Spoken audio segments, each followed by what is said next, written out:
Hello everyone, this is Suraj and welcome back to our channel Education for Educators। तो friends, last lecture में हम लोगों ने जैन दर्शन को समाप्त कर लिया था। इसके बाद आज का जो हमारा टॉपिक है वो है बौद्ध दर्शन, बुद्धिज्म। तो आइए शुरू करते हैं। बौद्ध दर्शन के बारे में चर्चा करेंगे। बौद्ध दर्शन,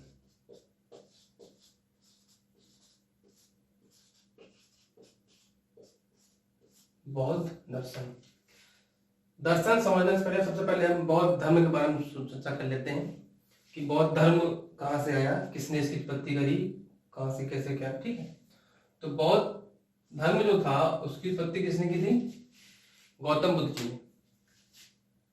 आप सबको वो कहानी पता है ना कि गौतम बुद्ध जी जब एक बार अपने आवास से यानी कि अपने राजमहल से नगर में, अपने गांव में या कह सकते नगर में भ्रमण के लिए जा रहे थे, अपने घोड़े और घोड़े कहते हैं अपने रथ पे सवार होके।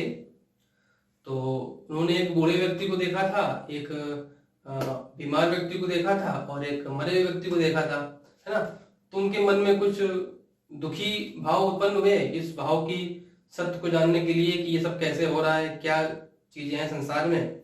उन्होंने गृह त्याग किया और गृह त्याग के बाद घोर तपस्या की और कुछ सालों के बाद, आई थिंक 12 साल लगे थे इनको शायद, या देख लीजिएगा, आपको हिस्ट्री का मैटर है, मुझे पता नहीं ज्यादा।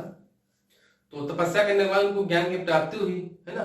तो उसी ज्ञान को ही फिर उन्होंने आगे बढ़ाया, उसी से ही बौद्ध धर्म का निर्माण हुआ। ठीक, तो आगे चलकर जो बौद्ध धर्म था वो 2 शाखाओं में डिवाइड हो गया था।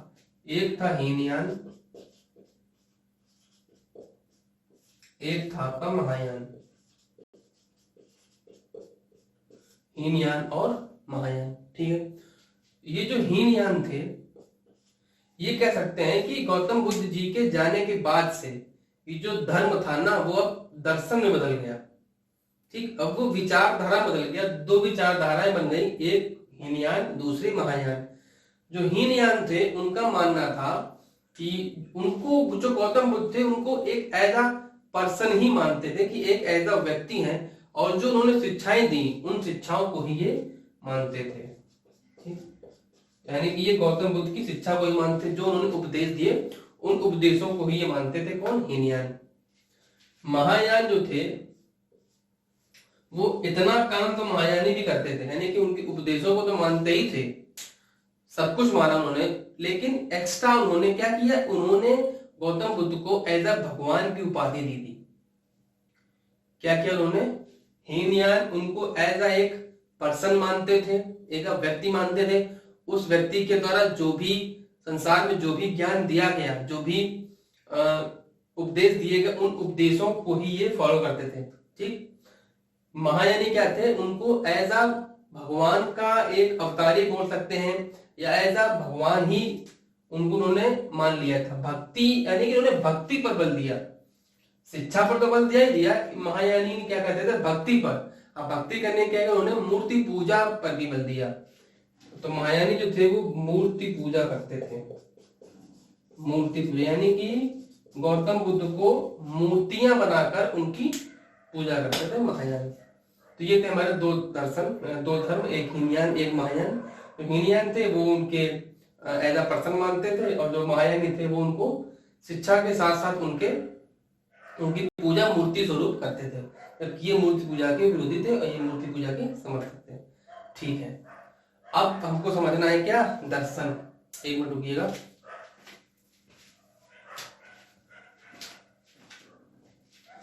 हमको समझना है दर्शन। तो चूंकि पता है दर्शन समझने के लिए सबसे पहले क्या समझना होगा, उसकी तत्व मीमांसा, उसकी ज्ञान मीमांसा और उसकी आचार मीमांसा यानी कि मूल मीमांसा। ठीक है, सबसे पहले हम क्या समझेंगे? तत्व मीमांसा।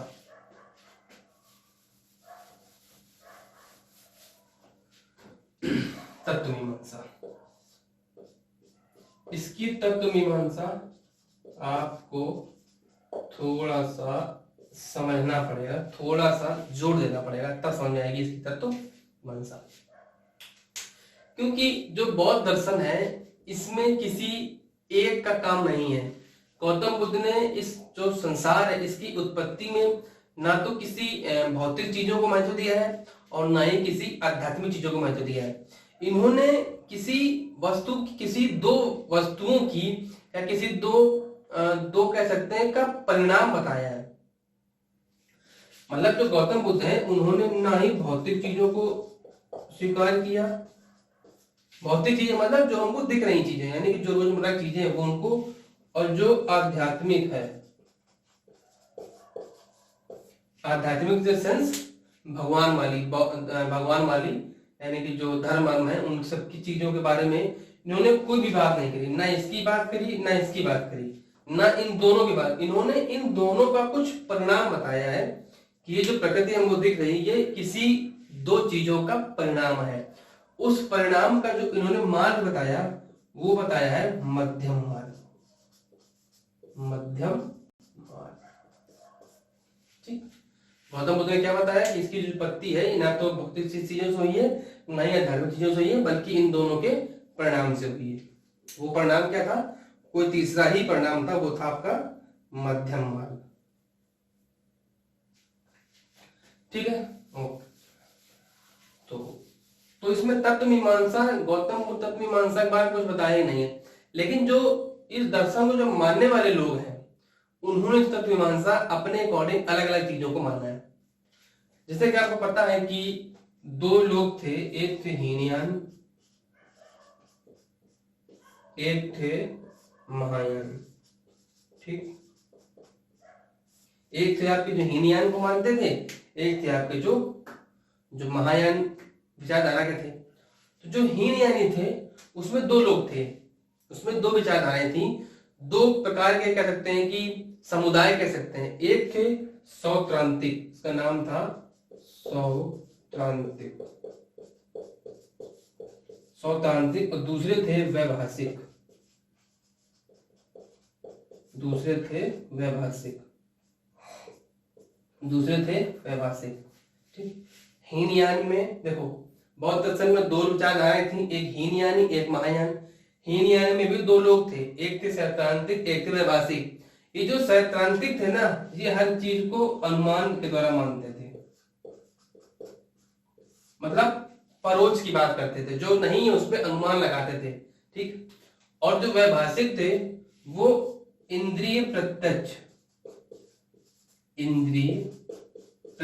के द्वारा बात करते थे, यानी कि इंद्रियां क्या होती है हमारी, वही सब। तो इंद्रियों के द्वारा जो हमें प्रत्यक्ष अनुभव वो ये उसकी बात करते थे, कौन? वैभाषिक। ठीक है, इसमें किसी एक तत्व की बात ही नहीं की गई है। हीनयान है वो, उसमें भी दो विचार अलग अलग हैं। कुछ लोग किसी चीज को अनुमान के द्वारा मानते थे और कुछ ऐसे थे जो इंद्रियों के द्वारा प्रत्यक्ष रूप में मानते थे, जैसा हम चीजों को अगर महसूस करेंगे उसी को मान लेंगे, हाँ वो चीज है। ठीक है, उसके बाद थे आपके महायान में भी दो लोग थे, एक थे जो योगाचार थे, और दूसरे थे आपके माध्यमिक।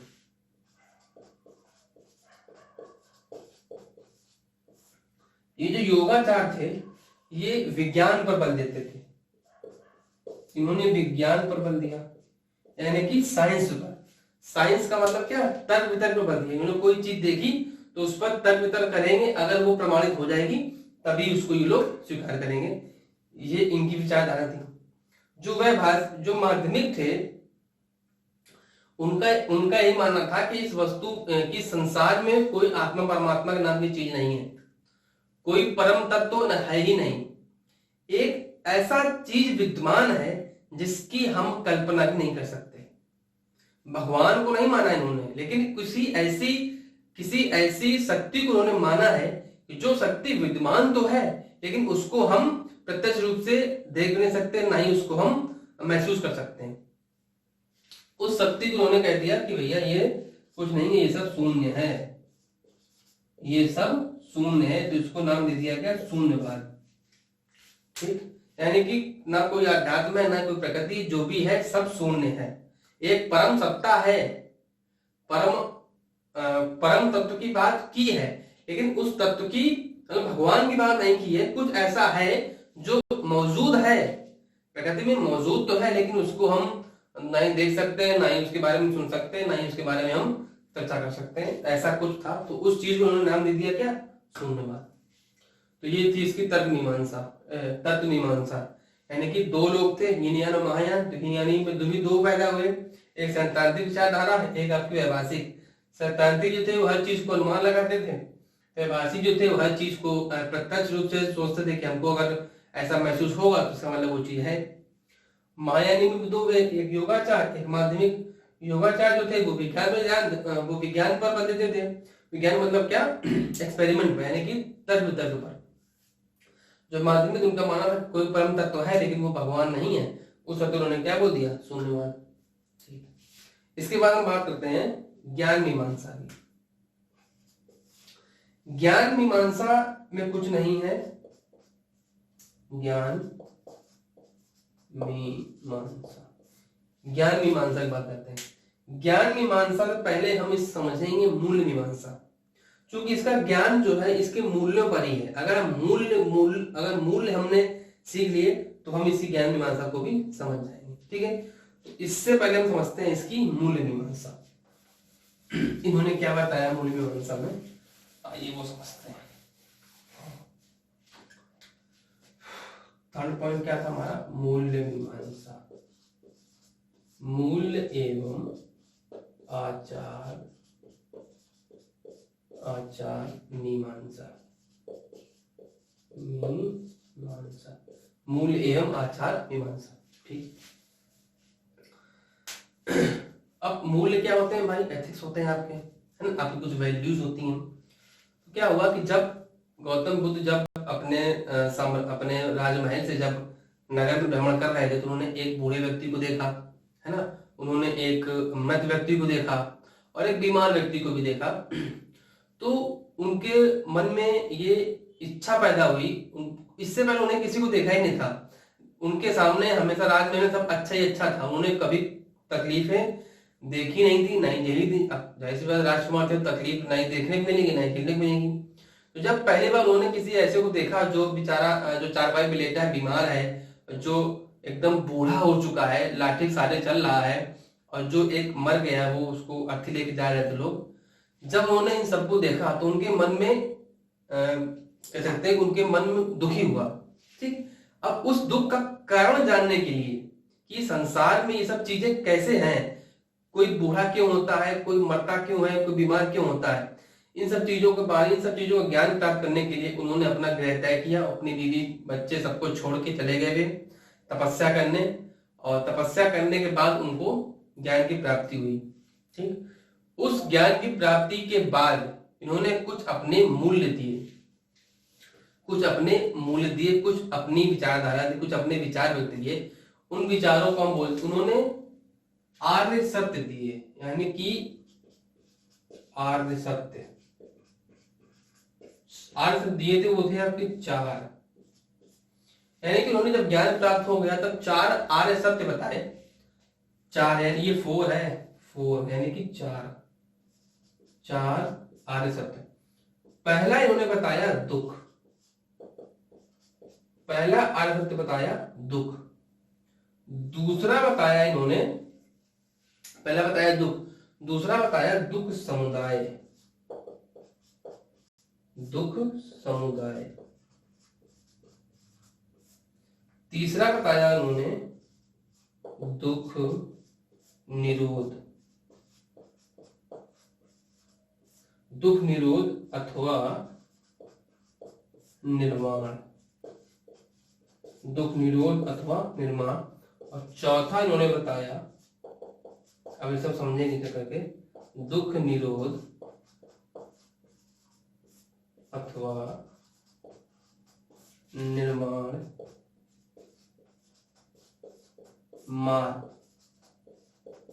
मार्ग। पहले इन्होंने बताया दुख, यानी कि इन्होंने ये बताया कि संसार में दुख व्याप्त है, संसार का प्रत्येक प्राणी किसी न किसी कारण से दुखी है। ये क्या था? दुख। फिर बताया दुख समुदाय, इसको कर सकते हैं दुख का कारण। संसार का प्रत्येक प्राणी किसी न किसी चीज से दुखी है। कोई दुखी है कि मेरे पास ये नहीं है, कोई दुखी है मेरे पास, कोई ज्यादा से भी दुखी कि मेरे पास बहुत ज्यादा है, हम खर्च किस पे करें, या मेरे पास बहुत चीजें हैं हम किसको लुटाएं। कोई चीज दुखी, मेरे पास ये नहीं है, मेरे पास वो नहीं है। तो इनका मतलब है कि संसार में दुख ही दुख व्याप्त है, प्रत्येक प्राणी के पास अपना दुख है। ठीक, दुख समुदाय का दुख कारण, दुख का कारण भी है, बिना कारण के दुख नहीं आ सकता। इन्होंने दुख का जो कारण बताया वो बताया आपकी इच्छा को, इच्छा, चाह, कामना, अभिलाषा, पर्यायवाची शब्द है इसके। दुख, संसार में दुख है, दुख का कारण भी है। दुख का कारण क्या है? इच्छाएं। गौतम बुद्ध के अकॉर्डिंग दुख का कारण क्या है? हमारी इच्छाएं, जो हम इच्छाएं पाल लेते हैं। जब इच्छाएं पूरी नहीं होती हैं तो वो किसका रूप लेती हैं? किसका रूप ले लेती हैं? दुख का। क्यों?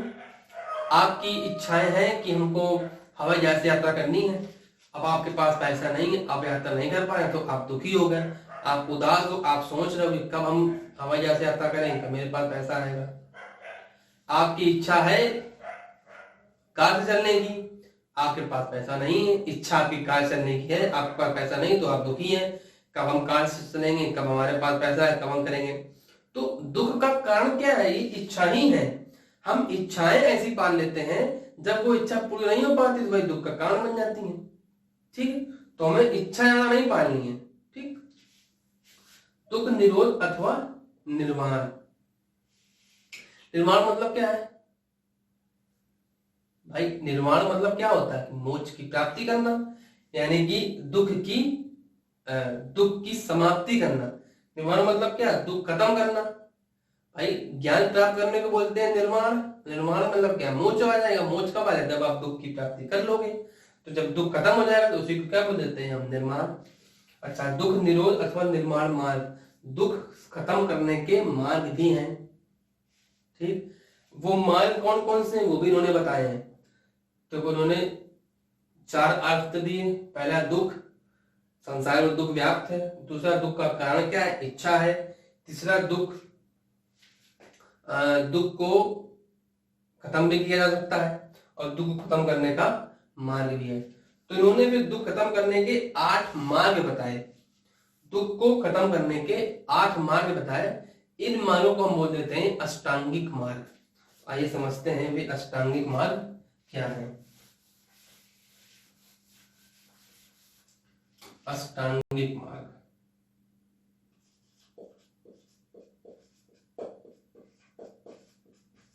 अष्टांगिक मार्ग, अष्टांगिक मार्ग। सबसे पहले एक बार लिख लेते हैं, उसके बाद समझेंगे। सबसे पहले है आपका सम्यक दृष्टि। सम्यक दृष्टि, सम्यक दृष्टि। पहला क्या है? सम्यक दृष्टि। फिर है आपका सम्यक संकल्प। संकल्प, पहला दृष्टि, दूसरा संकल्प। फिर है आपका, देखिए सम्यक हर किसी में आएगा। फिर है आपका वचन। फिर चौथा है आपका सम्यक कर्म। पांचवा है आपका दृष्टि। दृष्टि हो गया, संकल्प हो गया, वचन हो गया, कर्म हो गया। फिर आपका आ जाएगा जीव, सम्यक जीव। जीव के बाद आपका छठवां आ जाएगा व्यायाम। छठवां व्यायाम। ठीक है, जल्द देख लेते हैं। सातवां आपका आ जाएगा स्मृति। सातवां आपका आ जाएगा स्मृति। और आठवां आपका आ जाएगा समाधि। क्या आ जाएगा आपका? समाधि। आठवां आ जाएगा समाधि।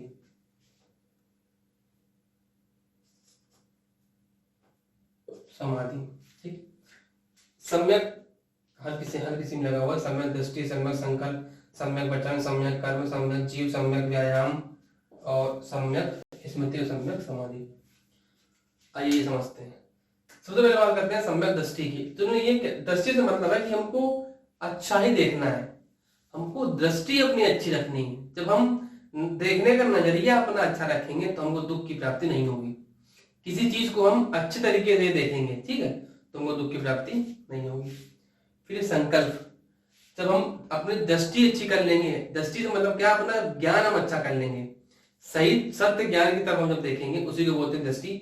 और जब हम सत्य ज्ञान कर लेंगे तो हमें उसका संकल्प भी करना है कि हमको हमेशा सत्य ज्ञान की अपेक्षा करनी है। फिर हम वचन, अपने आप से वचन देंगे कि हम सदा उसी ज्ञान पर ही चलेंगे, है ना, उसी ज्ञान को ही हम सदा अपने में कह रहे हैं कि क्या कह सकते हैं कि उसी ज्ञान पर ही चलेंगे, मोटा मोटा ये है। फिर है कर्म, अच्छा कर्म करेंगे, कर्म अच्छा करो, जो ज्ञान हमको प्राप्त हुआ है उसी ज्ञान के आधार पर अच्छा कर्म करना है हमको, बुराई नहीं करनी, हमेशा भला करना है। जैसे सत्य बोलना है, अहिंसा नहीं करनी है, और चोरी नहीं करनी है ना, दूसरों को तकलीफ नहीं देनी है। जीव है, अच्छा वचन में ये भी है कि हमको सदा लोगों से सत्य बोलना है, लोगों को दुखी नहीं करना है, ऐसे वचन, कड़वे वचन नहीं बोलने जिससे लोगों को दुख हो। उनको दुख होगा तो कहीं ना कहीं हमको भी दुख होगा, है ना। तो वाणी पर भी हमको सही काम करना है।